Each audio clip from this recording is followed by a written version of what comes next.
Hello everybody, today I'm bringing you a 2-page layout, and since I have a hard time with those, I'm using a sketch from the 4x6 photo sketch blog.blogspot.com. I'll try to remember to link it in the description below. I have these special pictures of my mom, my sister, and I from a tea we went to earlier this year, and I had so many photos I decided I really needed to do a 2-page layout. As a matter of fact, I probably have at least one more layout here and maybe a 2-pager. The other fun part about this layout is not only do I have photos, but I also have ephemera. So a brochure from the tea, a list of the teas that we were able to select from, and also the food that we were going to be eating. I used some cardstock here from Basil. That's the teal cardstock that you'll see in the background. And then I found that floral paper there that you'll see. And then I think what I did first is I found this aqua paper that I really liked it on. I'm the one wearing the hat. And I really liked how it was a soft color and it pulled that together. So that aqua paper there that I cut already is from Pink Paisley Fancy Free from Paige Evans. And I don't have the paper number of that any longer. I had already cut that down. And then I went into my stash. I had played with some other things from the Fancy Free collection, but that collection is pretty modern. And I remember that I had a few papers left from an old Echo Park collection from 2011, so 5 years old. It's called Victoria Gardens, and the name of this paper is Garden Trellis. So you probably won't be able to find it any longer, but you know, at least you sort of have an idea of where I was going with this. I don't scrapbook using a lot of these kind of papers anymore. I tend to be a much cleaner, more clear scrapbooker now. But that's just how our styles can change. I'm sure it'll go back eventually. Also, I think to some extent, it's also what product looks like. So what I'm going to do here is I'm going to work on one side of the layout first, and then I can echo how the papers are laid on the other side. If you look at the sketch from the beginning, there is a border around this layout, and I'm being careful about where my paper lands so that I'm maintaining that border. Now the aqua paper, however, is going to go out to the outside so that I won't have a border around that paper.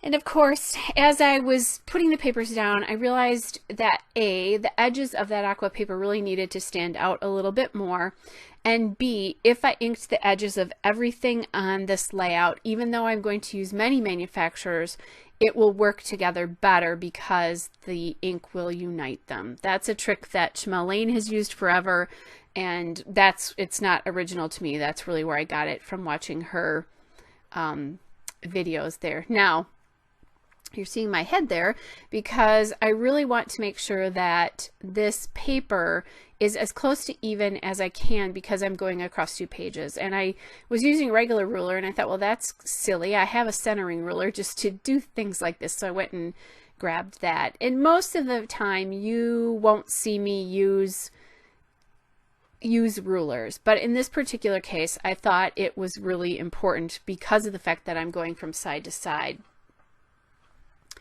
The other thing I'm going to check here as I lay things out is I want to maintain an even edge with all the photos and the ephemera somewhere. If you maintain an even line somewhere, it will help things make more sense on your layout. And in this particular case, my even line there is going to actually be along the bottom. And really, also in the middle, most of the photos and everything are in an even line. That's not going to be true when I decide to put my journaling card on, but all the photos, there's 2 lines that all the photos sit on. And that's true if you go across to the paper where the tea selections are, which is the first one on the left side there. That also maintains that line. So that's a little bit of something that's helpful for you. If things are looking too jumbled for you, find an even line across your paper, and that should help you. So now I have everything inked, and I'm getting ready to put it all down. And of course my ATG, which has been nothing but a pain lately, decides to go bad on me again. So I think that is ready to go. All right, and I'm just going to get this down. And much easier when you put the second piece down because, or the second page down, because you already have everything all lined up. And all I have to do is just echo it from side to side. Now, I know it's not perfect because I worked with this layout, but it's really close. And I use 3-ring binders, so there will be a separation between the two pages. I know that bothers some people. It doesn't bother me, but what you can do if that really bothers you is sew your page protectors together, and then you won't have that space of the rings. Personally, I think that your eye just sees it all as one, even if the rings are in the middle. But you know, if it really bothers you, like I said, go ahead and just sew those together. You can also staple or glue them together. Before I had a sewing machine, I would sew them together, or I'm sorry, I would staple them together. And now I actually really don't do either. I just let it sit in my 3-ring binder.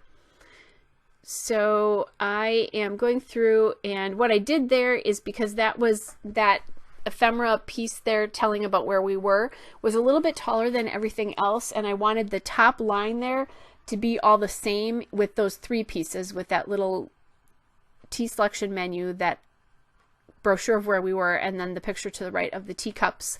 I wanted those all to be on the same plane as well on the top.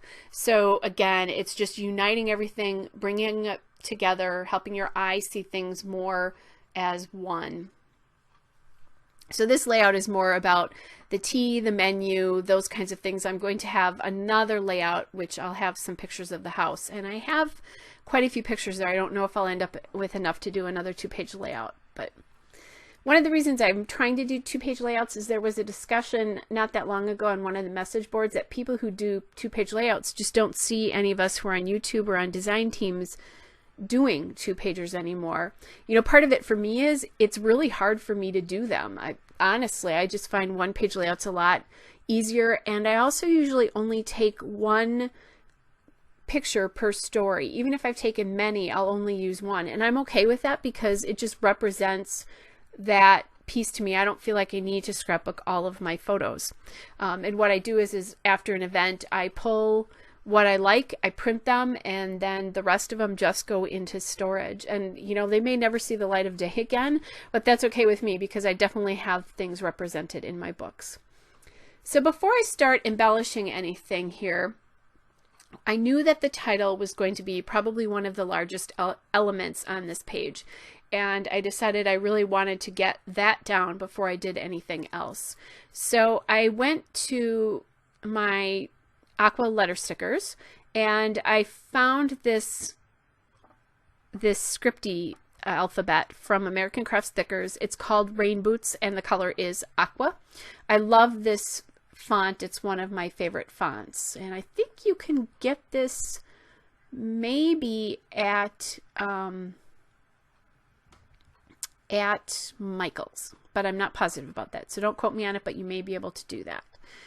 So I decided to take a little takeoff on a famous saying, tea for 2, and just do tea for 3, because it was the 3 of us plus actually a whole bunch of other people too. We went to a historic house and had tea, got a tour of the house, had an excellent choice of lots of different types of teas, and got an etiquette lesson. And it was in June, so one of the things they do is they also talk about other things, and they talked about weddings.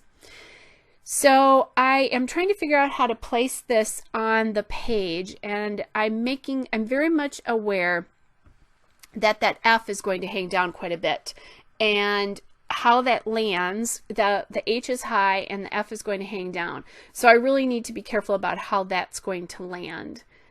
And I'm using my wax paper to help figure that out. Although I will be honest with you, I start putting stuff down and realize, I think if I remember correctly, I move it over again anyway.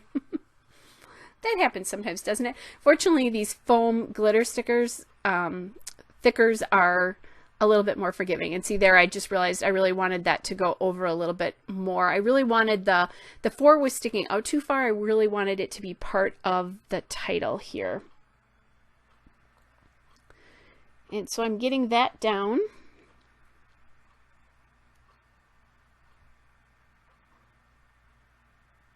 I really love how that aqua paper looks. So I'm trying to leave that a little bit more prevalent there. It also gives you a place for your eye to rest with all of that very busy paper stuff going on. Now, I knew I didn't have any Victoria Garden Echo Park embellishments left. It's an older collection. So I went to my crepe paper stickers. I have a bunch of very used sheets of these, and I keep them just to the left, on my left side of my desk, so that they're always there. So when I need a little something for a layout, I try to remember to use these. And that's what I'm doing here, is I'm looking at all those stickers that I have on the left side of my desk. That black label sticker there, right under the picture, right by the title there, is from crepe paper, from a sticker sheet, and I don't know what collection it is. That collection is so old. I would say that that's probably more than 5 years old, is how old that is. That little aqua border sticker there is actually a piece of a border sticker from a Maggie Holmes collection with accent stickers. It's from a collection from 2012. I didn't write down what collections these were from on my sticker sheets. I do that now when I get them so that I don't lose that. And then that really tiny oval aqua sticker label thing there is on the upper left there, is from Maggie Holmes Flea Market. That's from 2013. So I'm using a lot of very old stickers. I just grabbed that strawberry label sticker there. That came from the Crepe Paper Pretty Party collection from the phrase stickers, and that was from 2011. So I'm using things from 2011, 2010, 2012, and 2013. So yay for me that I'm getting some of these things used up. And I'm remembering to ink these edges, which is a good thing. And again, that's to just help bring everything together within the different collections. And then I grabbed, there were a couple of asterisks from that glitter alphabet. So I grabbed those because I wanted to bring that, such a big piece of this layout on the right, that I really wanted to grab that color and the glitter and bring it over to the page on the left. And that's just a nice way to do it, to bring it into some of those embellishment clusters. And now I'm just looking for other things. I had a question not that long ago when I did a 2-page layout about whether I always do 3 clusters on those pages, and the answer that I think I said was not necessarily. And you can see on this one it's not really, because I really basically have 4 accent clusters. I have 2 and 2. So you know, the rules are that rule of 3, or even rule of odd numbers I threw out here. I was thinking about using a journaling card from the Victoria Garden collection, but when I found this journaling card here from Crepe Paper Confetti from their ephemera pack, I really loved that little bit of gold on there, so I'm going to use that instead. And then I also, from that same pack, found that little pink bow die cut. And that's just like the perfect piece for me to add in underneath that little label. The little label was getting lost, and I think this really, really helped it stand back out again.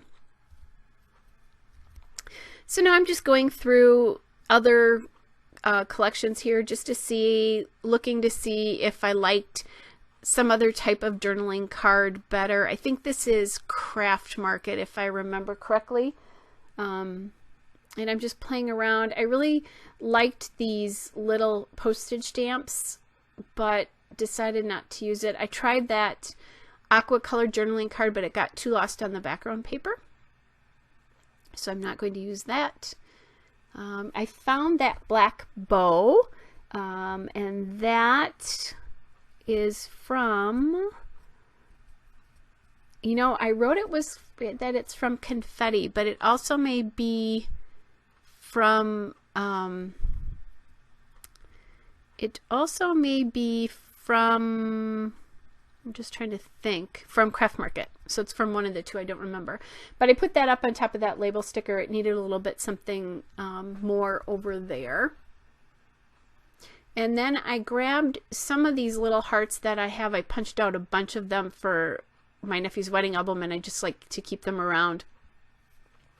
I grabbed those that came from glitter paper that was from Michael's, from their regular glitter paper, and then it's a little Hobby Lobby heart punch that I used, and I just keep a few of those around all the time. And I do that the same thing. I also keep them on just plain foil, gold foil paper. I have hearts punched as well too.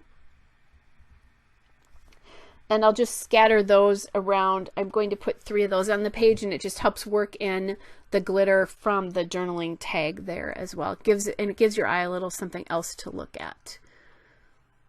And I'm using my Scotch foam adhesive, foam tape, to put under those hearts to give them a little bit of dimension there. Then I pulled this very old sheet of word chipboard stickers. They're from GCDC Melody Ross. They're called Soul Food, and they're just word stickers, and those are from 2010, and I have maybe used 2 of those. Don't know why, but I just haven't. So when I was just thinking about products that could go on this layout, that's one of the things that I decided. So I used a word that said together, another one that said adventure as well, and then I'm going to take another one and sort of put in the border between the photo and the tea selections on the left. That one says family. That's the one I'm putting down there. So I guess I kind of have 5 little clusters going on there if you count the family as well. So I guess I do have an uneven number. Here is the still shots and a couple of detail shots. Hope you are all well. Take care, and I'll be back with another layout soon. Bye!